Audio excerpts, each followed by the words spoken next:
તરફ સુરતમાં લવ જેહાદનો કિસ્સો પોલીસે મૂળ બંગાળના મુસીબુલ શેખ નામના યુવકની ધરપકડ કરી છે। હિન્દુ યુવતીને પ્રેમ જાળમાં ફસાવતા મુસીબુલ શેખ હિન્દુ બન્યો હતો। આ માટે તેણે બોગસ ડોક્યુમેન્ટ પણ બનાવ્યા હતા। પોતાનું નામ પ્રદીપ રાખી તે હિન્દુ યુવતી સાથે લિવિનમાં રહેતો હતો।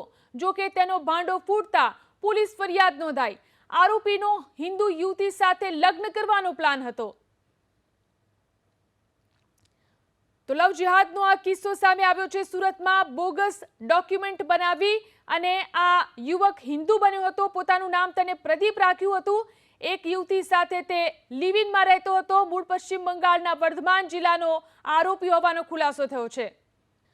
તો લવ જેહાદનો આ કિસ્સો સામે આવ્યો છે। સુરતમાં બોગસ ડોક્યુમેન્ટ બનાવી અને આ યુવક હિન્દુ બન્યો હતો। પોતાનું નામ તેને પ્રદીપ રાખ્યું હતું। એક યુવતી સાથે તે લિવિનમાં રહેતો હતો। મૂળ પશ્ચિમ બંગાળના વર્ધમાન જિલ્લાનો આરોપી હોવાનો ખુલાસો થયો છે।